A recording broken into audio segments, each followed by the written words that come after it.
Good evening. Would everybody like to take a seat? We're going to start a couple of minutes early. So if other people come in, there are a couple of chairs up here towards the front.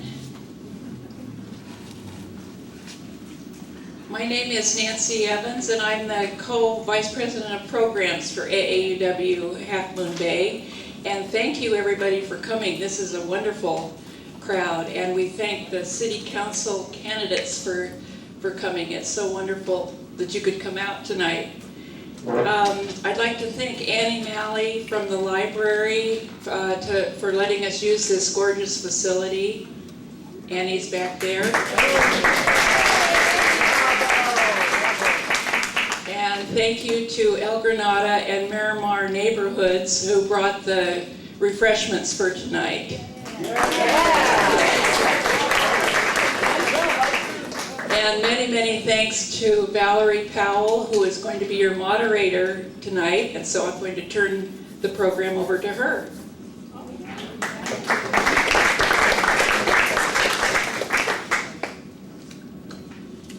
There you go.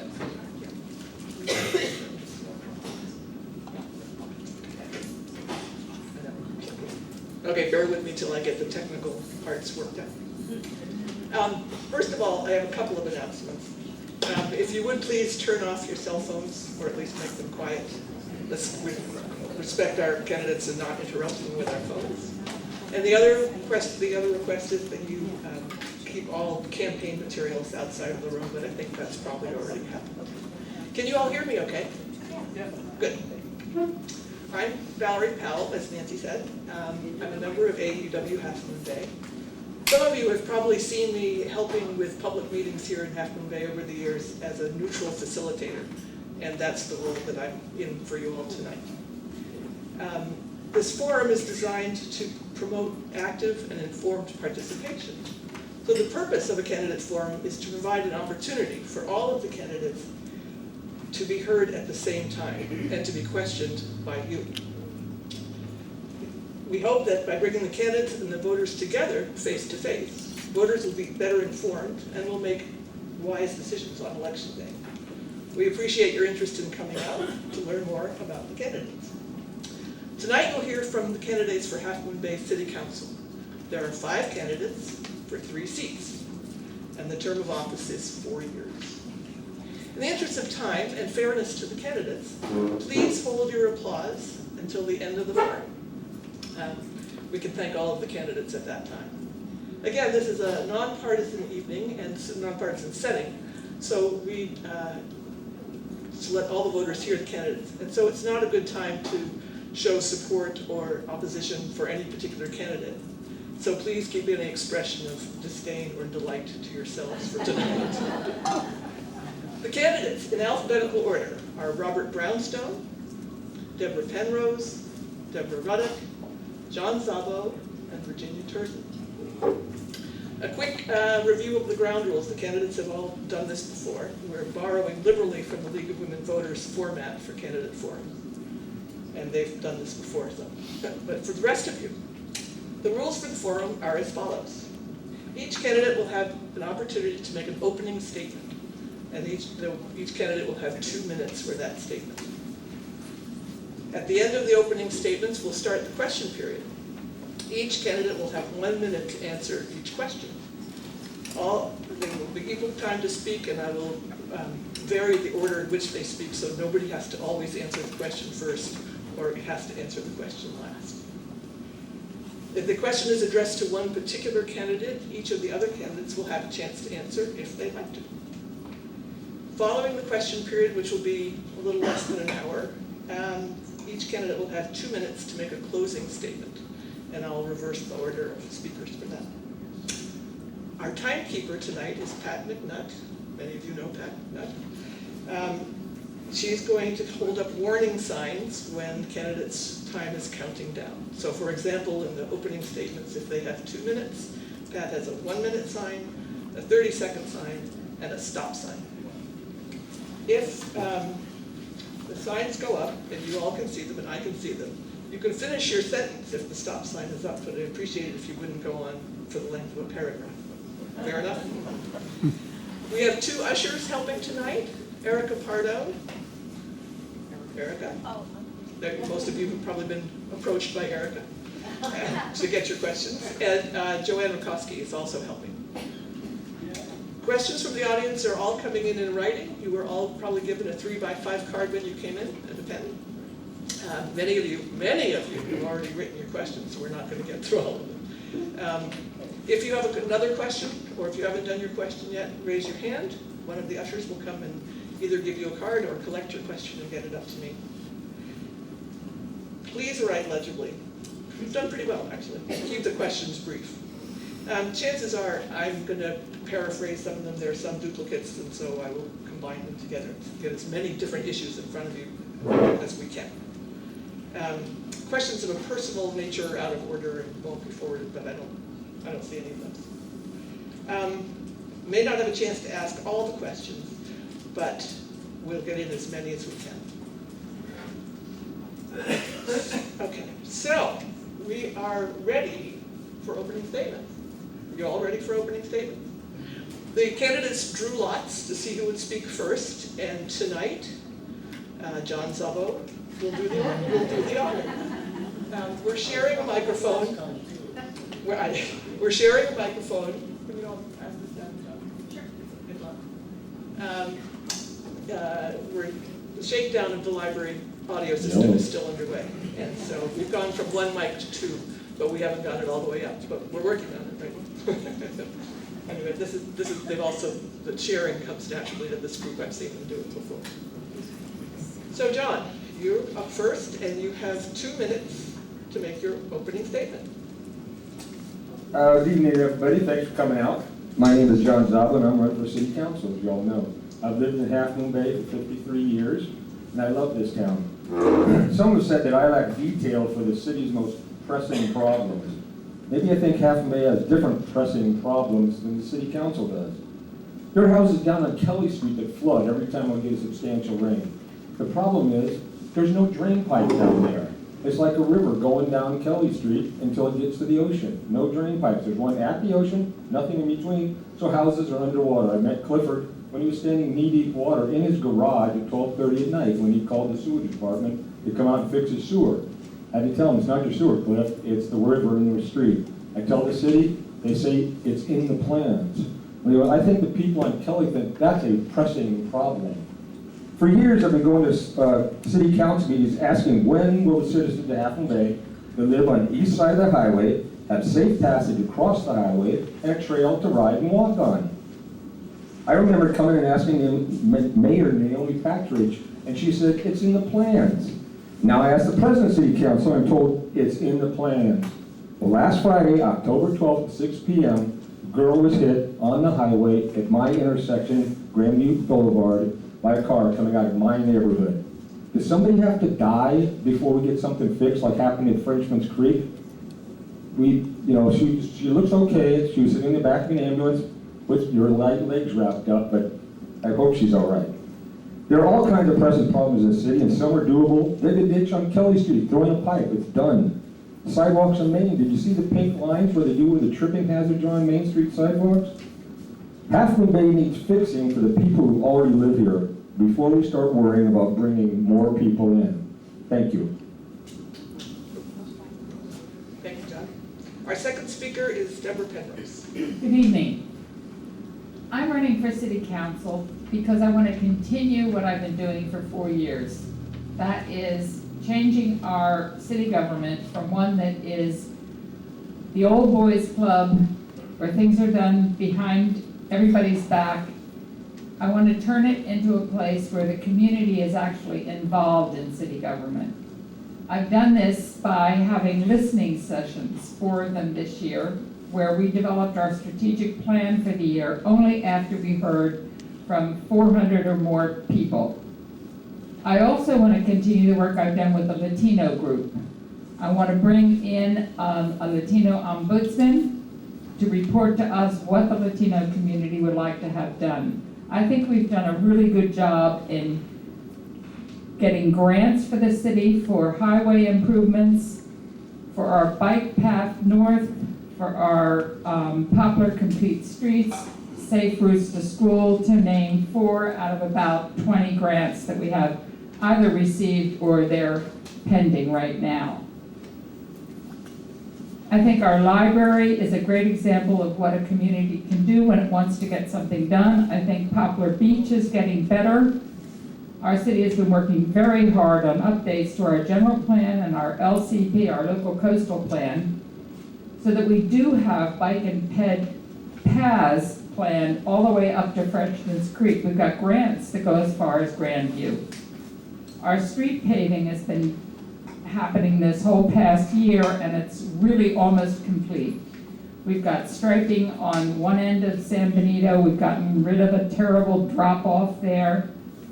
Our sidewalk repair and replacement program is about to start, and that's going to be very exciting. That's been a hazard for many, many years.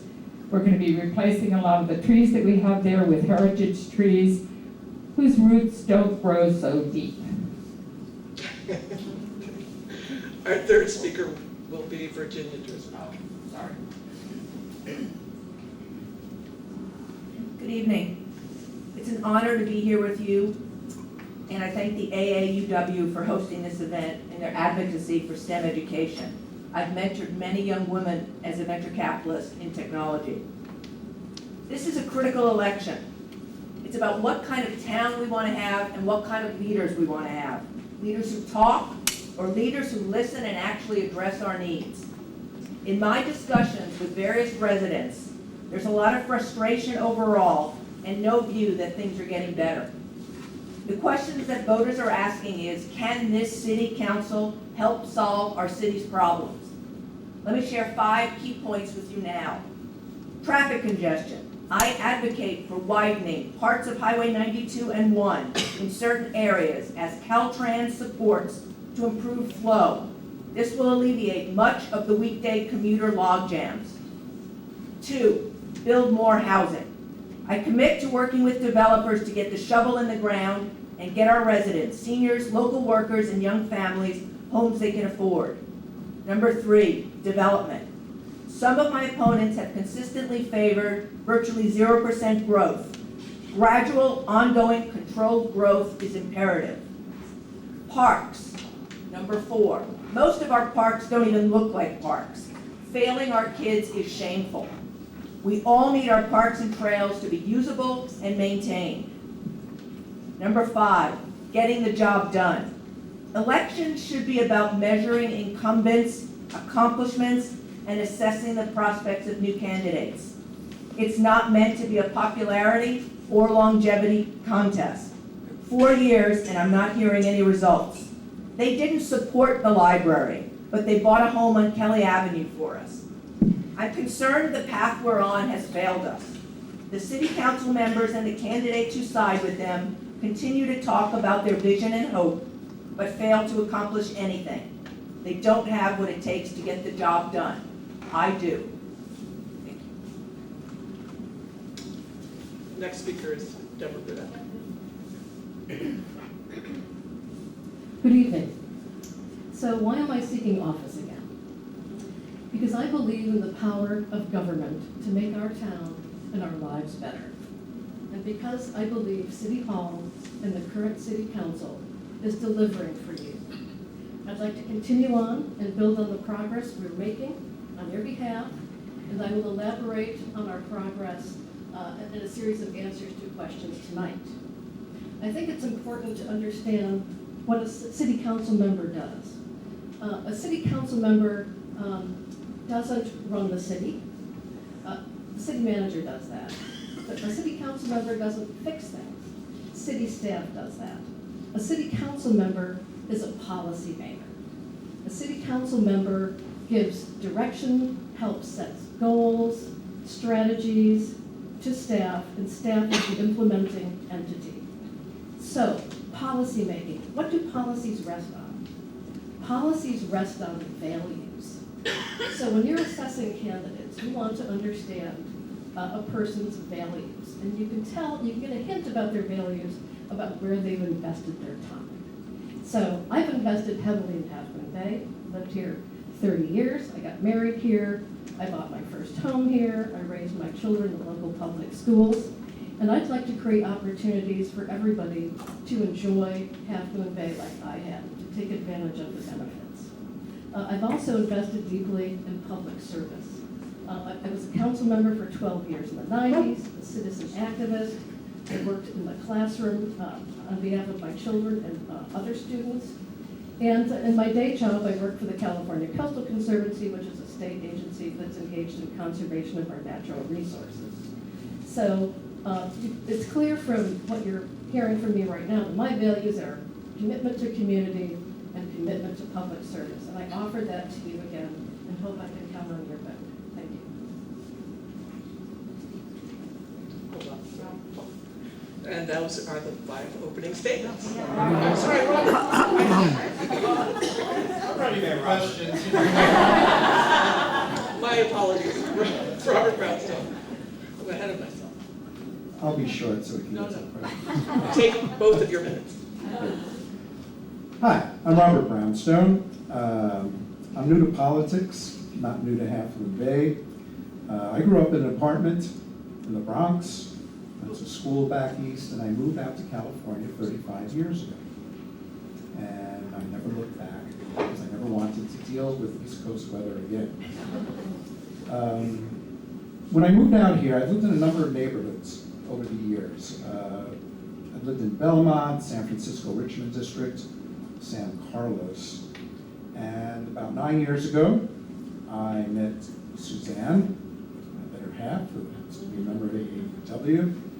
She is a co-chair of their scholarship committee. And it's a quick romance, and all of a sudden, here I was, moving out here shortly after meeting her. Because growing up as a kid in New York, every once in a while, my parents we'd go on these trips, up and down the coast, and see these small communities on the coast, New England, outside of New York. And I always thought, God, I'd love to live in a place like that. So here I am, and there is a sense of community in Half Moon Bay that I have never experienced in any other neighborhood that I've lived in all my life. Partly because Suzanne and 13 members of her extended family, with 3 generations out here, adopted me, met a lot of people. I've met a lot of people during this campaign.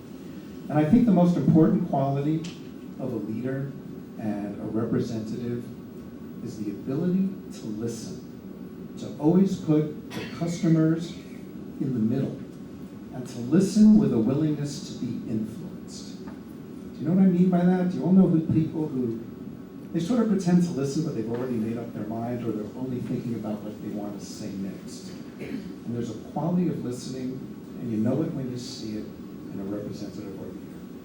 Thank you very much. Now we've heard from all the candidates. My apologies, Robert. Okay, now it's time, I think, for the question period. And if any of you have additional questions that you've written down, please raise your hand, and Erica or Joanne will pick them up.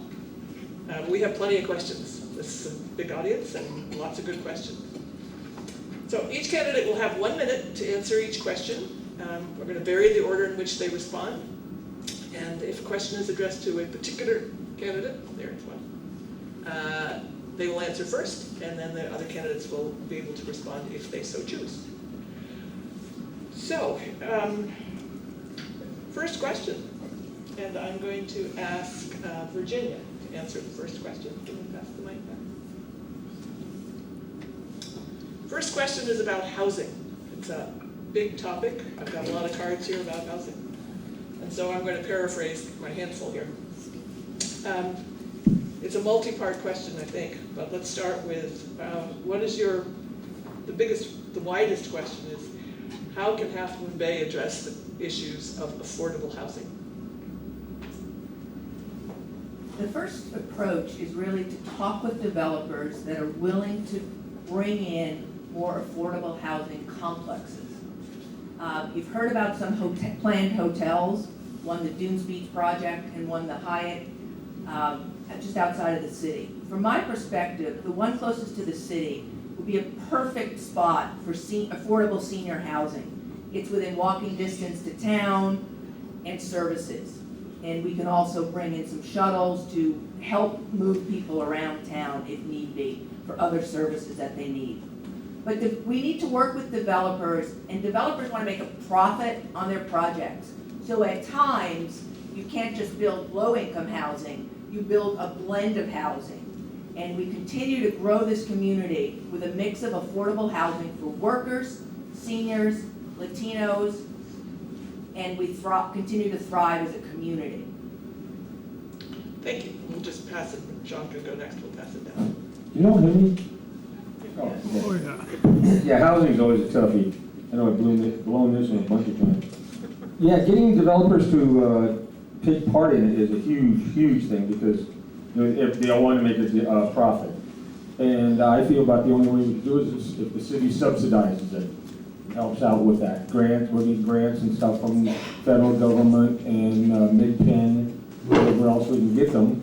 But then with you guys, as the citizens, got to accept it. Right now, there's 2 affordable housing places going, being proposed up north, Montara and Princeton, and both of them are being fought by the local citizens. So we all talk like we want affordable housing, but then when it starts to go in, it's like, whoops, not next to me. That's the feeling we get. So many, like we got resist density and everybody else against the big wave. So yeah, so it starts with you guys, the citizens. You guys have to want it. Not just ask for it and act like nice guys about it, but want it to happen. And then the city can do it. Thank you. Yeah, we've been working very hard in the affordable housing issue. One of the first steps we took was to locate city land where we could possibly be developing. One of the things that we've done is develop an ADU ordinance, granny flat ordinance, so that people can afford to put a unit on their house and rent it out. Getting developers here is not an issue. There are plenty of people that do nonprofit housing that would love to come to Half Moon Bay. I'm talking to somebody from Habitat for Humanity next week. I just spoke with somebody from Mid-Penn. They're interested. We are having a community meeting on October the 23rd, which everybody should come to discuss housing. Because as John said, it's what the community decides it wants. We can't just say we want housing. We've got to be willing to have housing that is workforce housing in our backyard. We can't be NIMBYs about this. We've got to be YIMBYs.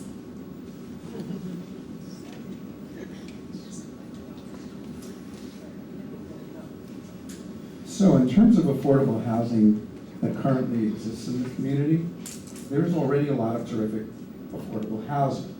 And the definition of low-income housing, because whenever you use these words, people have certain images in their head. And words are important here. So if I said that, let's say we wanted to build some housing for active senior adults who are on fixed income, you have a different image in your head. If I say low income, that might create another image in people's heads. The bottom line is, low income now for a single person is $87,000. For a family of 4, it's $117,000. So when we say affordable housing, just for folks, especially who work here, who can live and work here, we have many successful affordable housing communities. Mid-Penn has built a lot of those. They're incredibly well-maintained communities. It's a great model. The only thing we want to do is make sure more folks who live here can have access to that housing based on the Mid-Penn formula. And we're working on changing that formula. Thanks. So back when I was on the council in the 90s, I chaired a 16-member commission to look at developing an inclusionary housing ordinance. That's the kind of ordinance where with every sort of market rate development, you require a certain number of below market rate units, moderate, low income, very low income. So we had unanimous decision on inclusionary housing ordinance, and that's our ordinance today. So with every project that comes forward, we will have a certain number of below market rate units. And in fact, in the past year, the city council has approved maps for 2 projects in the downtown area that'll generate about 5 or 6 below market rate units. Not a lot, but in combination with everything else we're doing, you know, every little bit helps. We just adopted an accessory dwelling unit ordinance for granny flats. I think that's gonna make a big dent, 800 square feet. It's going to be affordable for individuals, probably couples. I'm very interested in establishing a community land trust, which is a nonprofit that manages and builds housing here for locals.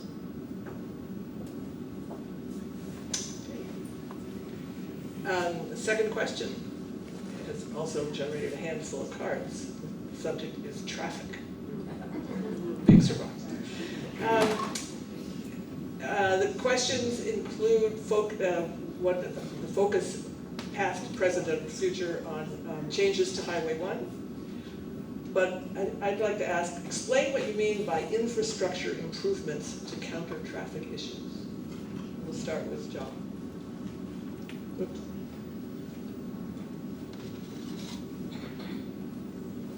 Infrastructure to improve traffic. I know it's a bad thing here because then we'll look just like Pacifica. Traffic lights. Traffic lights that make it safer for people to cross the highway, make it control. We do traffic lights like they have up on the Great Highway in San Francisco. You go 30 miles an hour, you never even stop. You just go through all the green. They're timed properly, it works. That way when somebody has to cross the highway, they push a button and get across the highway. We don't have people getting hit by cars trying to get across the highway. And it would improve the flow of traffic. I mean, other than building the highway bigger and 92 bigger, you have to have them both bigger. Because just one bigger, you'll still be just jammed into the other one. They both have to get bigger, which is another one a lot of people say they don't want.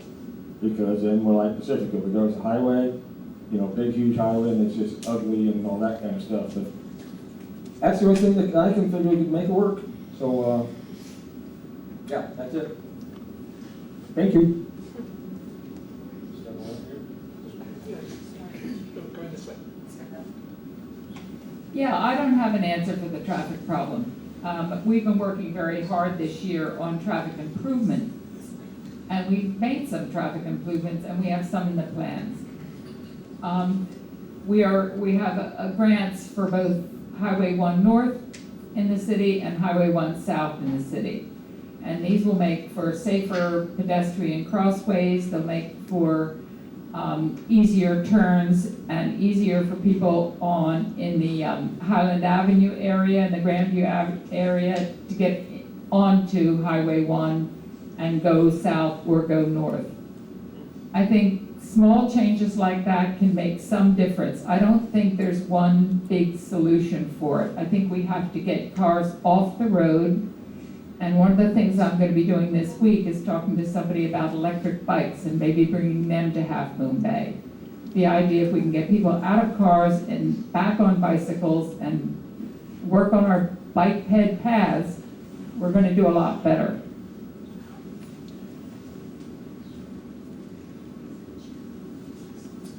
You know, we actually have done some interesting studies of traffic, especially morning traffic, Main Street, coming down from the high school. I used to drop off kids at the high school, so they did a study. Got rid of some stop signs. They've been shifting hours at the high school, so not everybody's going at the same time. Little things like that make a big difference. I think we can also start, I like little old school ideas, you know, how about having traffic control people during high peak rush hour traffic?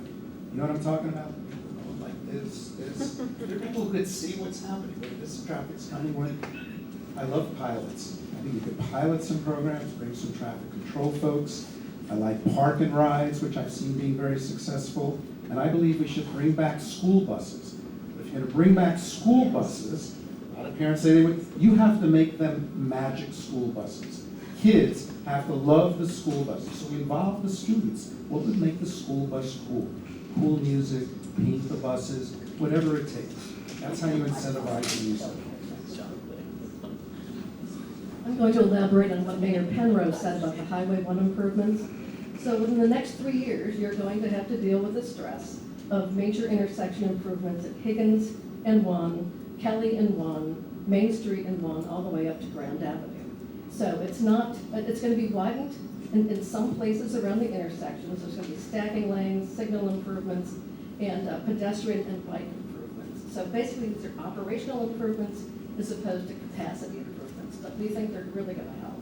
And east of one, north of Main Street, there will be an east side trail that will go from Main Street all the way up to Spindrift, so that pedestrians on the east side can easily, walk to downtown, the shopping areas.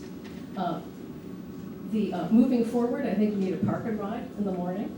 I'd like to see a shuttle to the Millbrae Caltrain.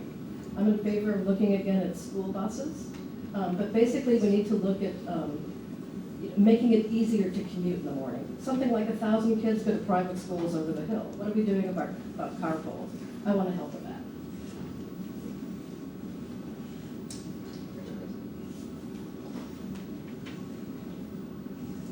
As I mentioned in my opening, I'm in favor of expanding Highway 1 and 92 extensions. We should have, on the weekends during the busiest traffic times, traffic monitors, routing traffic for flow. With respect to electric bikes, we've got a number of local bike shops, and I would like, they've even talked to me about, I heard the city is thinking of doing something. Why aren't they talking to us? It's about time we focus on our local merchants first before we attract and go outside. School buses are a school board issue. The issue is not music on the school buses. The issue is finding $500,000 to fund the program to bring school buses. The next issue to be addressed is logistics.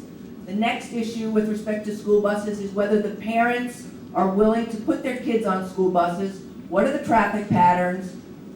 What are the mechanisms to bring those kids home? And because there's a lot of after-school athletics and school programs at the library. It's not a simple put music on the school bus syndrome. It's all about the economics and the logistics. Thank you. Thank you. Next question. Latinos represent 33% of this community. What's your plan to ensure Latinos have a voice on this council? We'll start with Mayor Pembroke. I've got great plans.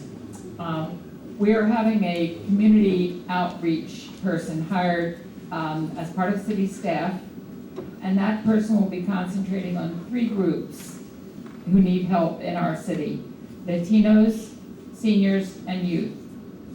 For our Latinos, we're going to be taking the current ad hoc Latino Advisory Council and bringing it in-house so that it's part of city government. We'll then be asking that Latino Advisory Council to hire to appoint a ombudsman for the community who will be paid by the city, part-time position, so that instead of telling the Latino community what we think they need, we'll get a chance to hear what the Latino community wants, what they feel is important to them. That's been part of what I've done. I've done a lot with listening sessions with the Latino community. Our council has done the NET program.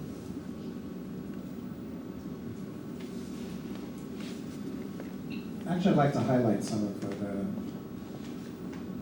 Deborah's spoken about. Because if I'm elected, I would intend to continue the trend that I've seen in the last couple of years of engaging and involving the Latino community here. First thing you do, in terms of any government, community government that wants to reach out, you provide translation services. Those weren't provided until the current city council has been elected and empowered. So that gets people to come to city council meetings so they can become engaged and involved. In addition, having the meetings, the listening sessions has been huge. Translating the NET program that the mayor mentioned is a program which invited for 6 weeks. Have any of you been part of that program? We, the regular citizens, that's how I got involved in making the decision to run. There was a program where all the folks from the City Hall explained how City Hall works, and they had a special session for Latino folks as well.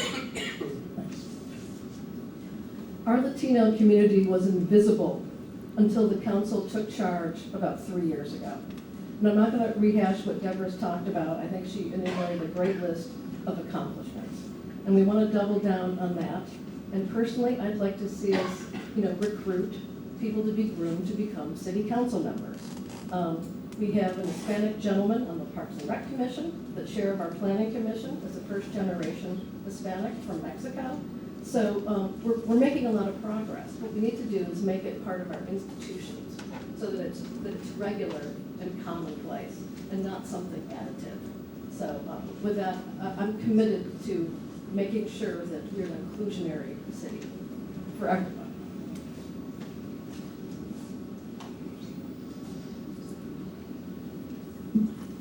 You know, it's funny, everybody talks about including the Latino community.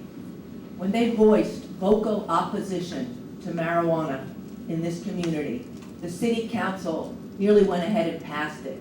And yet there was a petition with 550 signatures versus 50 supporting marijuana. The Latino community was over 90% opposed to it. They were shunted, they were ignored, and they were pushed back on. So please, don't tell me that you're gonna listen to their views. It's about time that actions met words. The Latino community's voice on the marijuana initiatives was not heard. I've spent time with them, and I believe that we should be supportive of a community that is over a third of our population. I'm not an incumbent, so I have a real hard time talking like an incumbent. You know, I can't rattle off things that I've done in the last 4 years, you know, the things I've set up or the things I'm planning on doing if you re-elect me, because I haven't done it. But I agree with Virginia. You know, we got a third of the population isn't being heard. It's easy to have a meeting and say, hey, let's all get together and hear you and hear what you have to say, but then when it comes down to push and shove, you're still going to vote against you. You know, I really don't know what else to say, because like I say, I don't have I work at the sewage plant. I haven't been sitting thinking of things to, you know, what I'm going to do when I'm a city council, or what I've been doing as a city councilman. I've been thinking about what I've been doing as I'm cleaning sewage. So sorry about that part, but yeah. Well, sometimes I'm not too eloquent, but that's all I got to say. Thank you. Okay. And on to our next question. Okay. This question is, do you support commercial pot growing in Half Moon Bay? And I'd ask you to give a specific example from your answer. We'll start with Robert.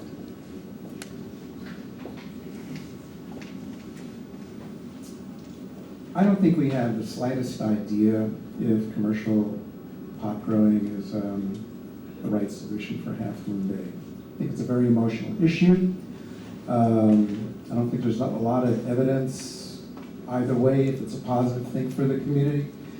What I do know is it seems to me that the advocates for commercial pot growing represents just a very few growers who would like to grow pot in some of the greenhouses here. I don't think it's going to impact much the agricultural character of the coast or solve that at all. I'd like to see what's happening in other communities. I completely understand the concerns about it. Personally, I'm not crazy about the idea. The ballot initiatives will be voted on in a few weeks. I think since the city council put those ballot initiatives, they're bound to honor the will of the folks, even though that might not be what I would prefer. But I think that is the obligation of city council folks. So I don't have a cannabis agenda, but I saw that 69% of Half Moon Bay voters approved Prop 64, which legalized adult use. At the time I was a mayor, I thought it was very important for us to have a conversation about it. And the city council and city staff put out there some options for people to talk about and discuss. We heard from the community, and we decided that it was important enough to the community that we were going to put these items on the ballot for the public to weigh in. We provided one option to allow starter plants, which are small plants with no THC, no environmental impacts, as a potential compromise that protected agriculture, gave our local farmers another leg on their financial stool, if you will, but we decided that all had to be on the ballot, and we're committed to doing, taking the direction of voters, whatever that direction might be. So no cannabis agenda here. whatever you want. Yeah, I would say contrary to what's been stated here, the city council was very responsive to the community when the issue of cannabis came up. We had so many people come before us and speak about their fears for marijuana cultivation. The city could have gone and passed ordinances for everything, for retail stores, for starter plants, for full growth, for every part of it.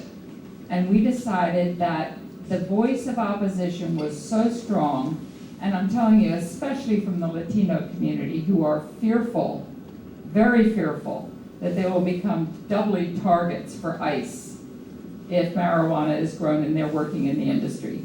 That we decided, no, we can't take it, we can't decide. We have got to go to the public and ask them. It has been put on the ballot for that very reason. That was our response.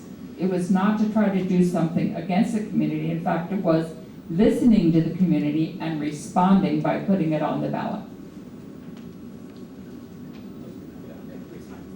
Yeah, I grew up in the 60s, and I'll be completely honest, this could be political suicide. I have no problem with Measure GG on the ballot. Sorry, Virginia. I'm the only candidate who's come out vocally against cannabis cultivation. I have studied research on the 4 states that have had it for 5+ years, plus the District of Columbia. I've read the detailed reports. The results don't generally come out good for youth addiction, for hospitalizations, for crime, and for property values. I've also read the recent report commissioned by Half Moon Bay on the local impacts of commercial cannabis. And what it demonstrates to me is it's a mixed view. There are positive elements and there are negative elements. But what it does indicate to me is most of the communities have been studying it for 6+ years and have had some experience, but they're bringing in lawyers. It's not a profitable venture. Many of the communities and the farmers are growing 3 times more crop than can be consumed. So I don't know what's happening to it.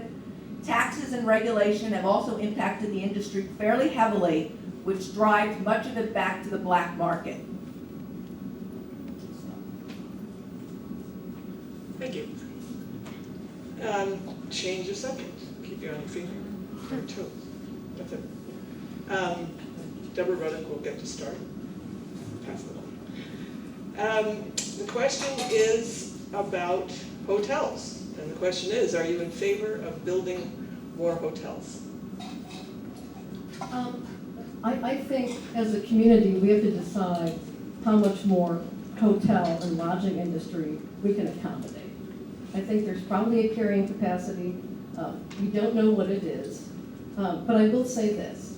Our taxes for our lodging industry form about 1/3 of our general fund, and most of that comes from the Ritz-Carlton. Housing doesn't pay its way, right? Generates some initial impact fees and some property taxes, but it doesn't pay for itself. It costs more to service than it does bring in. So we're going to have a conversation about, how do we want to sustain ourselves? Do we want to embrace the lodging industry and visitor serving uses like Santa Barbara County and Santa Barbara have? Or do we want to look for other means of economic development? I'm not saying cannabis, but maybe there's, business incubators. I don't know what it is, but we need sort of a bigger discussion, like a Vision Half Moon Bay 2040 or something like that to figure it out. Granted, there are applications in the mill, and we're going to have to make some tough decisions, but we have to be open to all the information on the table. So in Half Moon Bay, you may have heard the term a lot. We have what's called a local coastal plan, which sets our vision for what we want the coast to be. And if we're going to build hotels, they need to conform with the local coastal plan. And what that means is you weigh the benefit of what that project will look like, and you weigh it against the impact. What are the environmental impacts? What are the impacts on traffic? I went to the planning committee meeting last week for the Hyatt Hotel, and they're talking about 140 rooms, 160 parking spaces, an enormous amount of traffic. And every time the word traffic came up, they said, well, that'll be the environmental impact statement, right? And some people said, oh yeah, it's a tough nut to crack. Yeah, well, no kidding. until you figure out how to crack that nut, I think we have to be very careful of what these projects might entail and what the impact is, and the impacts on the neighborhoods around those projects.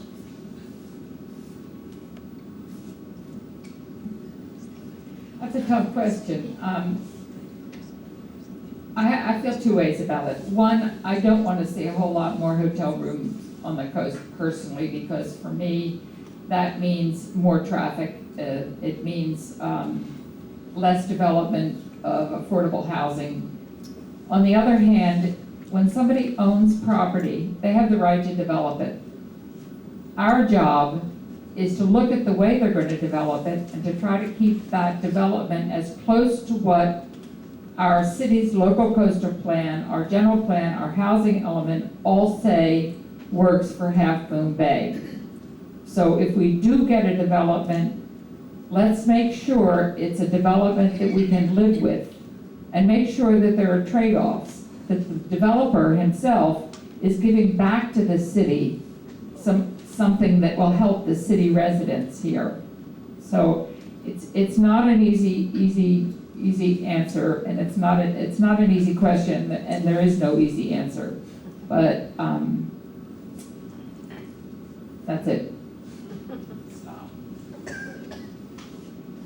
Yeah, I agree with Ms. Penrose here, that on the hotels would be, I think they're, overall pretty good idea. Then, like the traffic problem here, a lot of people say that, cause all this traffic. Okay, we're gonna build these EDUs all over Half Moon Bay.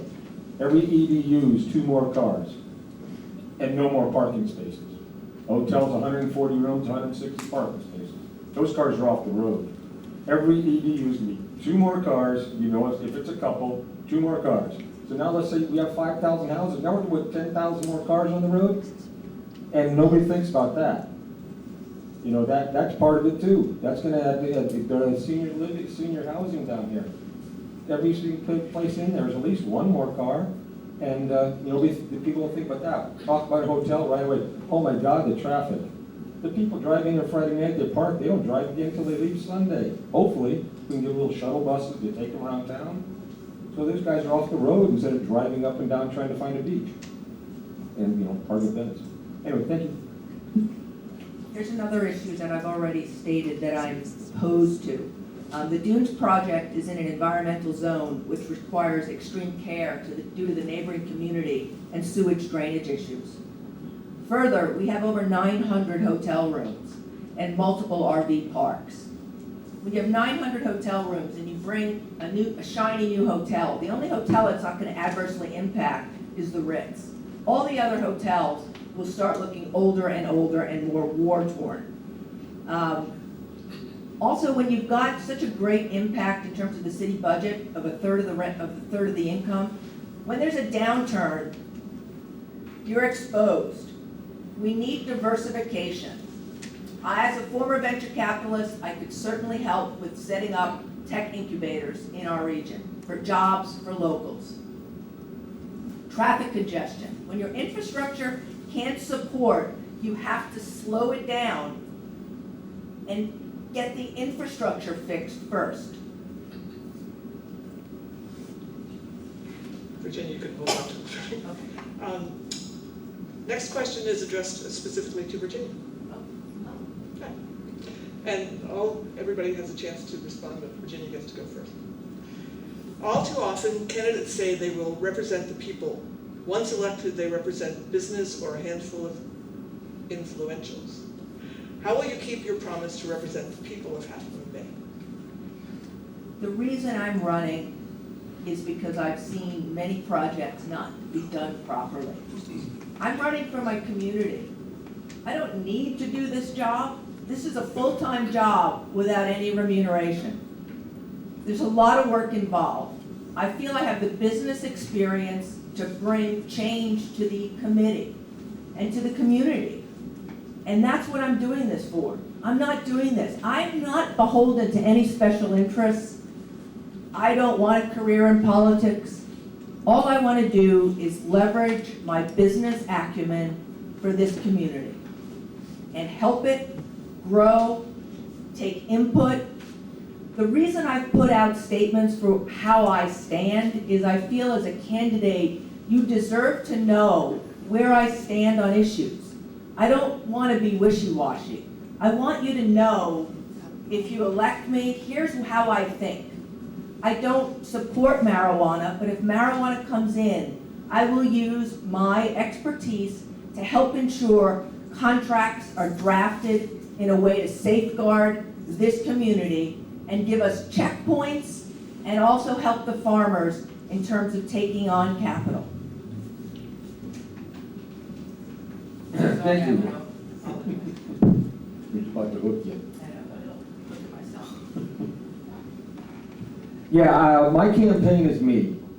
I went out and bought 2,000 door hangers, actually 2,500. Still got about 2,000 left. I'm just walking the streets hanging them up. I have nothing else, backing me. I was approached by some people, and I talked with my wife and my kids, who are now old people, and we decided, no, if I'm going to do it, I'm going to do it by myself. It's just me, and because I don't want to have anyone thinking that there's anything else, behind me, or trying to get, influence me. As you guys can tell, I'm not real eloquent up here. They probably figured that out. I'm honest. I'm telling you the truth. It's from my heart. It's like I said, I love this city, and that's why I want to help it. It needs help. Thank you. Can you repeat the question? Sure. All too often candidates say they will represent the people once elected. Once elected, they represent business or a handful of influentials. How will you keep your promise to represent the people of Half Moon Bay? This is something I think I've already done, and I want to continue doing. When I was first on council, one of the other council members said to me, "Now, I don't want to listen to the rest of what people have to say. I hate it when people come up to the public forum and speak their mind. I was elected, and once I'm elected, I know what I want to do. My feeling is I'm only going to be elected by a certain percentage of the people, but my responsibility is to 100% of the people. So I will continue with listening sessions, with town hall community meetings on a quarterly basis in different neighborhoods, with responding to every email I get within 24 hours, with sitting down for coffee, sitting down for lunch, going for a walk on the coastal trail with anybody to ask me to talk about any issue at all so that I can hear what it is that people want. It's your community, it's my community, and the only way we're going to get a community that we all love is if we're all part of that community." It's a good question, isn't it? How do you trust that what we're all saying up here will be how we act, right? People can say everything they want, but it's how people behave and what they do and say that will end up determining whether or not you put your trust in the right people. I'm glad you brought up Dunes Beach. Dunes Beach is an interesting project. I have a lot of suspicions about some of the folks behind that project. I don't know if they've been completely honest, somewhat secretive. They did a big cleanup. If anything, I feel I'll be putting burdens on special interests. They did a big coastal cleanup at Pillar Point the other week. They picked up about 300 pounds of garbage. Lots of cigarette butts, lots of garbage. Guess where most of the garbage was located? In front of the RV park and hotels.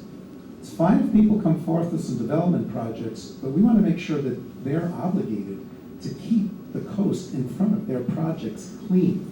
We have a lot of volunteers who do that. I'd like to see them take more responsibility.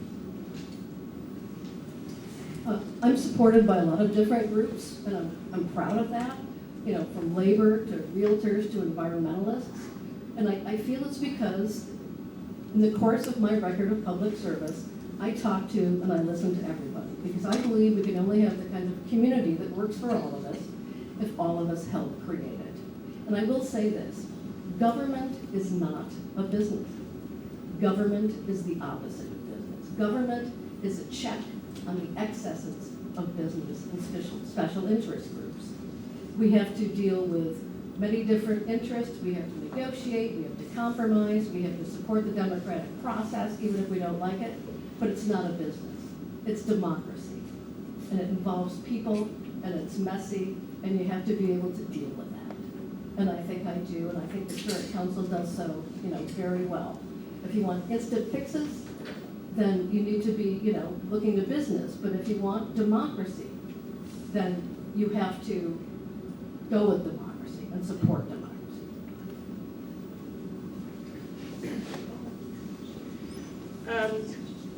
Next question expands the area a bit. Will you take into account that roughly half the people in this area live outside of Half Moon Bay, but decisions made affect those people? How will you include those concerns? Back to John. How will you take into account that roughly half the people on the coast side live outside of Half Moon Bay, yet the council decisions have a direct effect on them?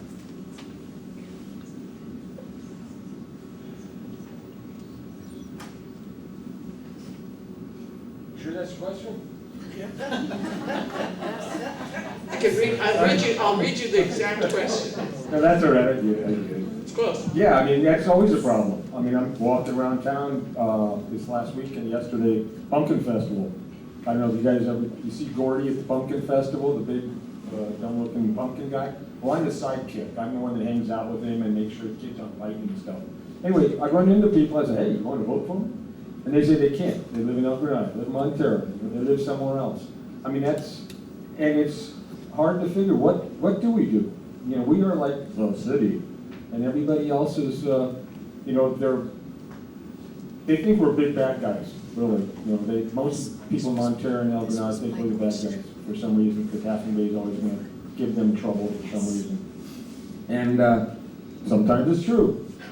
But, yeah, I don't know how to account for what, because they don't have a say in it. The people outside don't have a say in what we do. We've changed our highway, we've changed the highway that they use every day. I don't think there's much they can do about it. And it's a shame, but that's reality.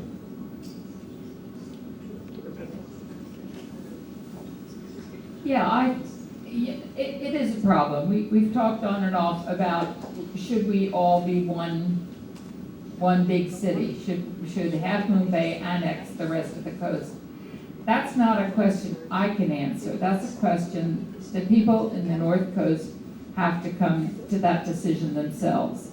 But I do think that the city can be more supportive of the Mid-Coast Council. They currently have a budget of $3,000 for a year, and they have no voice. They have no voting voice. They can't make decisions. They are at the mercy of the county. The county decides how much money they're going to put into the coast, and historically, they haven't put a lot of money into the coast. So I think a better collaboration between the Half Moon Bay City Council and the Mid-Coast Council might be helpful to them and to us. I think a lot of the work and projects that you've seen in the last few years in Half Moon Bay actually do service many of the surrounding communities. Our library cards aren't just for Half Moon Bay residents, right? They are for the entire, actually, San Mateo County. You want to go online and order a book in any town, any place in San. That's how the library system works. And I think the entire coast side is very proud of that library. When I think of services that we have for seniors and senior coast side, senior housing, it's not just for people who live in Half Moon Bay. So I think we think a lot about all the constituents, all the stakeholders along the coast. But I will say this, if you live on the coast, whether we like it or not, we are stewards and champions of the coast side. And I think we all feel like that every day, and that's what binds us. We see garbage on the beach, on the streets, yeah, we pick it up, right? We are protecting it for everyone and care about it on behalf of everyone. So currently, Councilmember Harvey Rarbach is our liaison to the Mid-Coast Community Council, and he attends, I think, most of the meetings. And he's there to answer questions about what the city's doing. It would be great if we actually had a liaison from the Mid-Coast come to our meetings and do the same thing. I think it would be great if we maybe had regional working groups, maybe something on traffic on Highway 1. Clearly, there's a group up there, Resist Density, that's very interested in development in Half Moon Bay.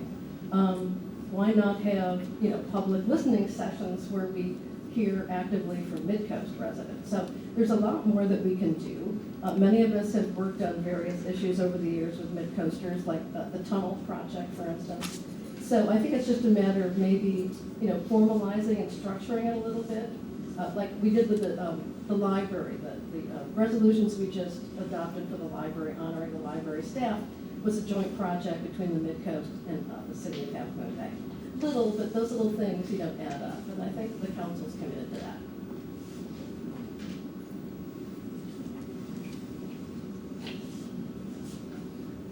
Interestingly, I lived in Pacifica at one point for 5 years. So when I moved out to California in '88, I lived in San Francisco for 5, Pacifica for 5, Portola Valley for 15, and now here for 6 and counting. My view is we are stewards of the coast, and I hope that this community, everything we do is not only for Half Moon Bay, but it's for all the visitors that come to Half Moon Bay. And the more we can do to beautify and make sure our city is well-run, safe, and we take into consideration traffic congestion and the like, I think we will be benefiting the rest of the coast as well. But from my standpoint, the more we can do to keep the coast clean and make sure that when visitors come and hotel operators, let's keep it clean. One thing I'd also love to do is the Ritz. We approved the Ritz.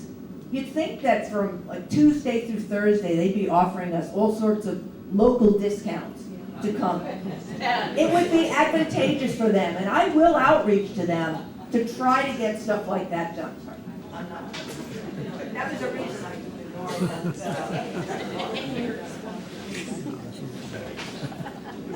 Sorry. I keep looking this way. Well, But I see you out of the corner of my eye. Okay, if you were to set an attainable goal to accomplish in the first year on the council, what would it be? And please be as specific as you can. Deborah Penrose. Yeah, I have several goals. I don't have just one. Number one, affordable housing. We have got to get something built. I'm working on it.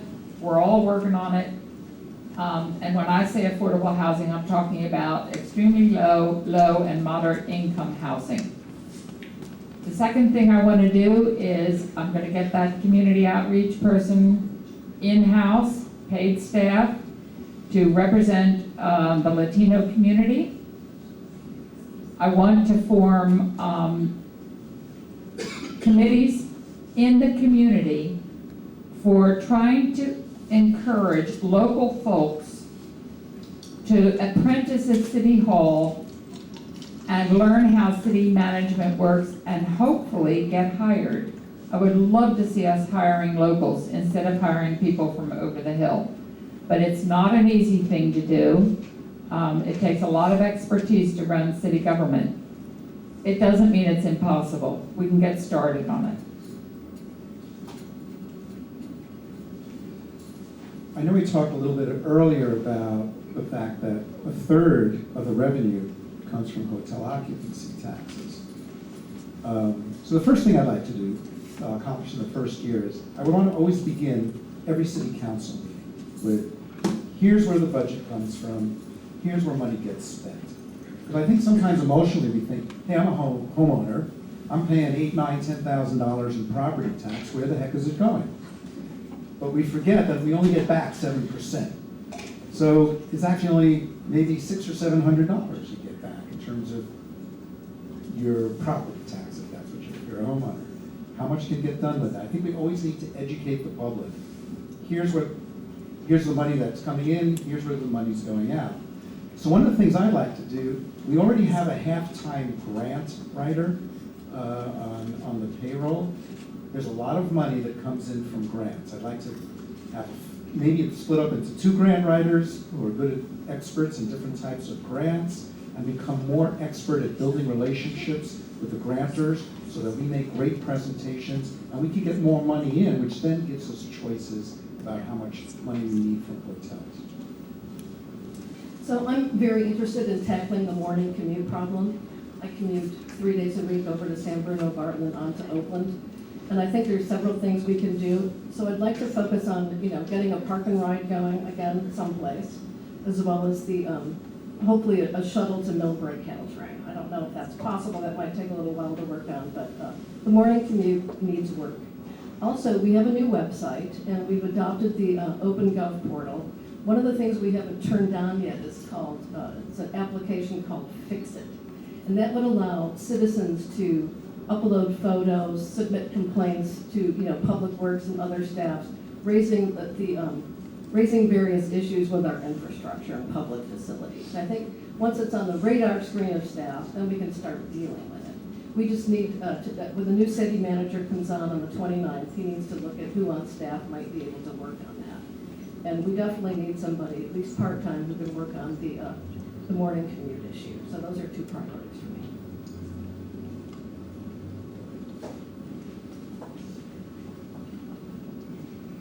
In addition to traffic and affordable housing, working on those initiatives, the one thing I'll commit to you, hard and fast and firm, is within 2 years, I will have every park and trail look and function like a park should, and the trails will be maintained. So it went under. I'm kind of saving credits. Giving them back to you.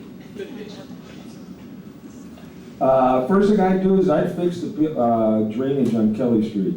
I know you said we don't fix things at the city council, but if the city manager can't get it done, maybe we need a new city manager already. We're not even on the job yet. I mean, there's no reason those people have to live through another winter of knee-deep water inside their houses just because there's not a drain pipe. Those are the things that I know. I mean, maybe it's because I'm out there every day seeing it. I see this stuff. I know I have the people come out and say, hey, my house is flooding. Hey, there's a big hole in the street.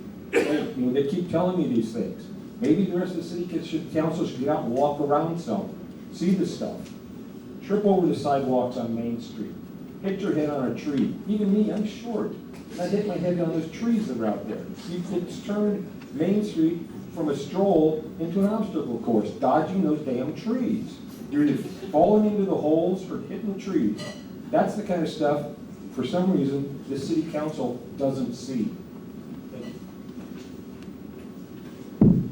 Okay, and so that we can finish up on time, this is going to be the last question. And this process is interesting. Questions have been coming in the entire time we've been talking. And there have been, a new topic has picked up a lot of questions. And so we're going to end with that question. And that question is, how will you take care of the homeless in Half Moon Bay? And we'll start with Robert. You're up. I think every community struggles with how to take care of the homeless. Most of the funding for homeless programs come from the county level. And we work with San Mateo County to provide as much support services as we can. Here in Half Moon Bay, San Mateo County has determined that we don't really have the infrastructure to house homeless folks. So instead, we've brought in as many services as we can. As many of you know, many of those issues involve emotional issues, mental health issues, and sometimes you see it safely, we bring those resources in. The last thing I will say on that, there are some interesting creative ideas that I've heard one come up at the Planning Commission. A woman named Michelle said, let's say you know somebody who, lives in a camper, can't afford housing here, and she's granted a permit for someone to actually park their camper on her driveway. First had to get approval from all the neighbors and introduce folks. I think there's creative ideas out there that somehow we can at least help some folks. So we've looked at what a lot of different cities and counties do about the homeless issue. As you know, it's huge. It's everywhere. We're fortunate to have approximately 43 homeless on the coast side and approximately 17 or 18 in the city of Half Moon Bay. So as you know, we're in the process of doing a creek cleanup. Many of the homeless have now taken advantage of offers of shelter over the hill, which is where the services are. So the city's been working intensively with the county to deliver services over here on an individualized basis, because every homeless person unsheltered person has different issues. So there's intensive service going on. There's also a group that 2 city council members are sitting on to find a location, land, to put some permanent supportive housing for those homeless, approximately 14 or 15, who are basically Half Moon Bay residents and have lived here many years. But by and large, the service provider is the county. You pay taxes to the county for these services, and they're the ones who are supposed to take the responsibility to deliver. So it's a partnership.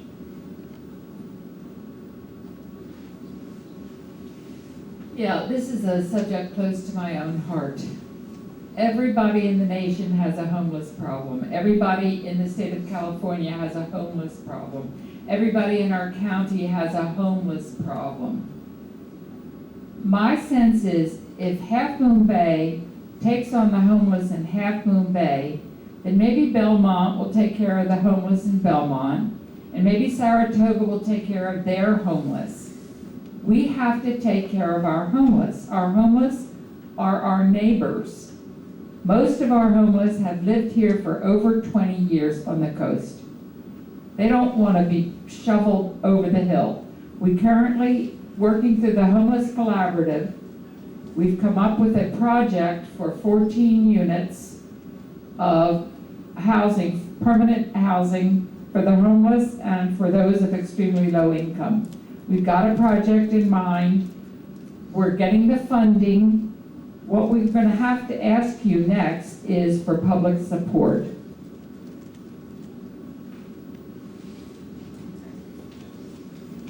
Yeah, public support. I think that behind the Catholic Church, we're trying to do something, and that public support went down right away. That's what happens all the time with the homeless.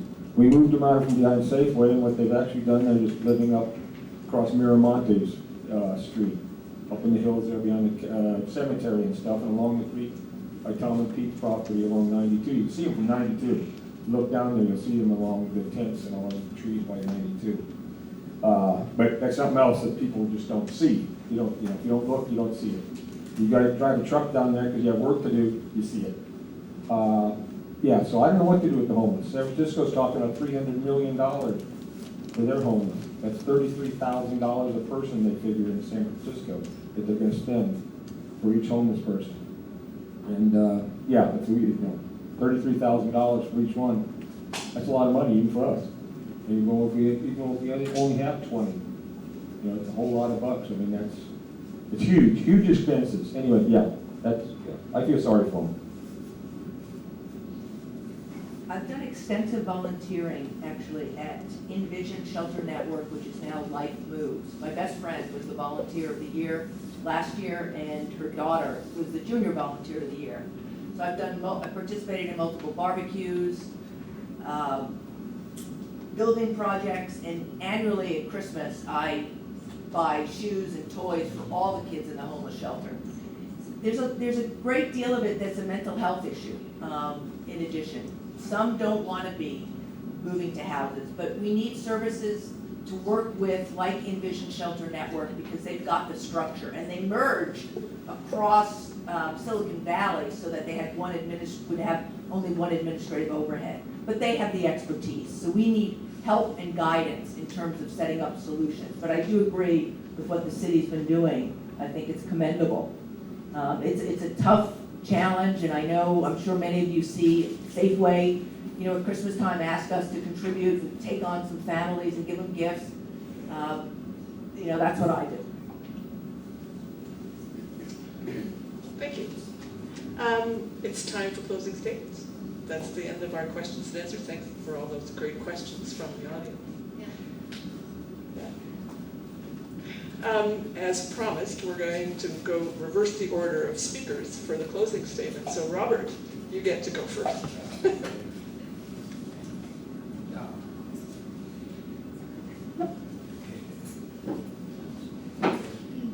First, I'd like to thank the AAUW for hosting this forum tonight. Thank you all for showing up, coming up with some great questions. I really want to commend all my fellow candidates at the table here for willing to run for public office, some more than once. It's a hard job. Like Debbie said, politics and running for office can be messy. I think you can see we have some very thoughtful, committed, smart people sitting in front of you. And I think your city government will be in good hands, however you decide to vote in a few weeks. I think, as I said before, I think what makes a great representative are a couple of characteristics. One is transparency. No hidden agendas, not representing any special interests. The other is inclusion. How much are our representatives trying to include all the voices in the community? Finally, I think a good representative sets smart goals where we determine what we're solving for and then how we're going to measure that success. The last thing I'll say is a quote from Margaret Mead, famous anthropologist. It's one of my favorite quotes. Never doubt that a small group of thoughtful, committed citizens can change the world. Indeed, it's the only thing that ever has. In a couple of weeks, this project now goes to you, and you will decide what that thoughtful group of individuals looks like. Thank you. I wish you all peace. So I first just want to answer a couple of claims made by my fellow candidates. First is about those poor residents at the end of Kelly.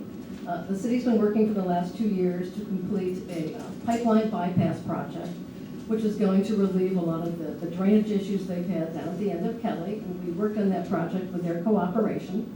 We're also going to be doing an intersection improvement project at Kelly and 1, which is going to solve a lot of the problems of stormwater rushing down Kelly Avenue into driveways and out to the beach. So those projects are in process. As for the parks issue, we've just hired a new city manager who is the assistant general manager currently of East Bay Regional Parks. So he has lots of experience, not just in acquiring land, but building and maintaining parks and coming up with volunteer programs to help maintain the park. So that'll be a very valuable addition to our community.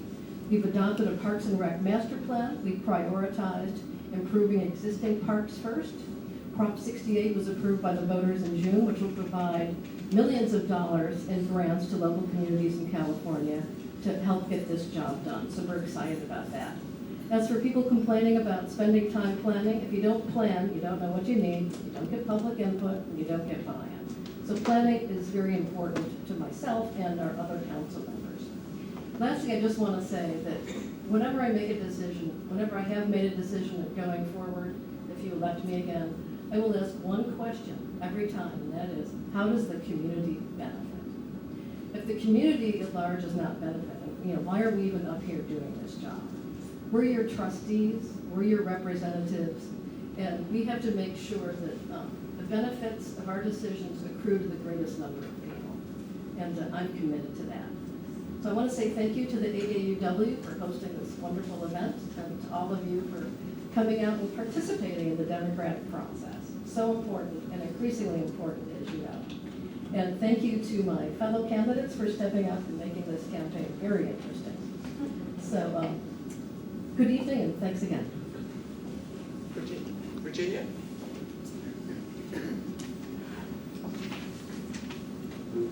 I'd like you to take a look at the campaign ad for re-elect Ruddock and Penrose. Their names are bold. Their accomplishments are small. They've demonstrated their commitment to all of Half Moon Bay residents, except when they needed them the most. Their competence and experience needed to tackle difficult decisions. That's fluff. The leadership required to preserve and protect our little slice of paradise. I would expect after 4 years, there'd be a list of accomplishments. I want to be held accountable. I want to see results. So many community members that I've talked to have expressed frustration that things just don't get done, that no one understands them. We have a community where it's not a lifetime appointment. This is about getting projects done. They didn't support the library, but they'll take credit for it. They bought a house on Kelly Avenue. Why do we need a residence on Main Street? I'm about working for the people of Half Moon Bay and getting results and being held accountable. Thank you.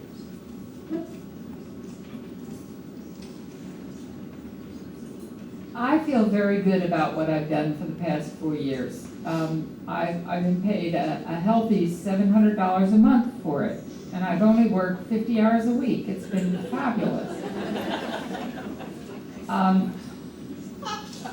What gets done with hard work that the community doesn't often see.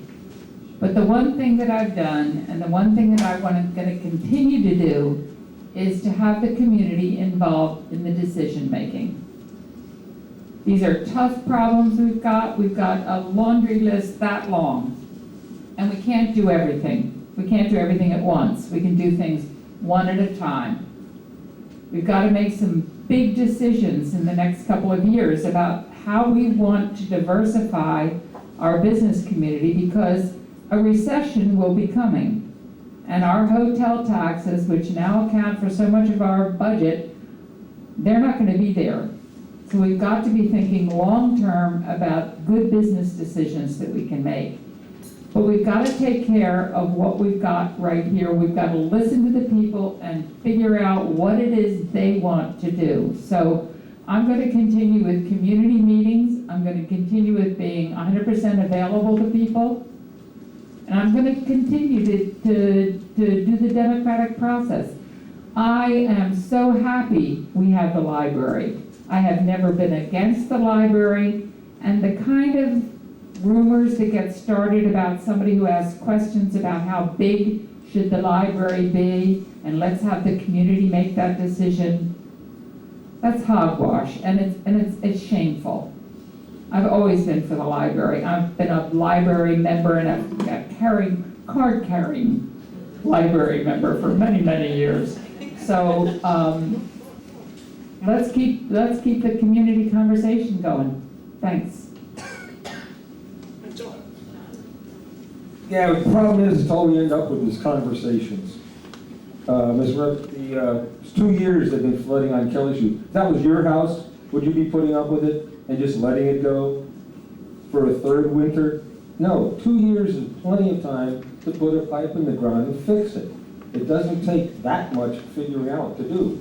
You've got to do something to make it work. I don't know what the other part you're talking about was, about the backing up. I think that was done a year ago, but we won't talk about that. Oh God, that's when I'm gonna stand up. Then I get really, really pissed. No, I don't want to stand up. You don't want me to stand up. Don't do that. Don't make me stand up. Don't get me started. No, there's a lot of, just so many things don't get done. It's great to have conversations. It's great to have plans and discussions and all that, but there are things that should be done and not always just put off and put off and put off. Maybe we could study different types of things like the affordable housing. We could study that. Okay, it takes a lot more studying. But fixing a street, fixing a sidewalk, it doesn't take that much studying to do it. But it seems like it just never gets done. It just keeps happening and happening. The sewer pipes in Half Moon Bay are falling apart, and nothing gets done about it. They just keep happening, and it's, and I just figure that people want things to be done, things that affect them. You drive out of your house and you hit a pothole, you want it fixed. Your house floods, you want it fixed. Your sewer backs up, you want it fixed. You don't want to just keep waiting for it and planning for it. I think that's what you guys want. And I'm the guy that will give that to you. You need a new city council to give you stuff. Give you new things, new direction. We'll get things done. And the way it is now, it isn't getting done. We've got to get done together, okay? Thank you. Virginia? Oh, you first. All done, I think. I counted 5. Thank you.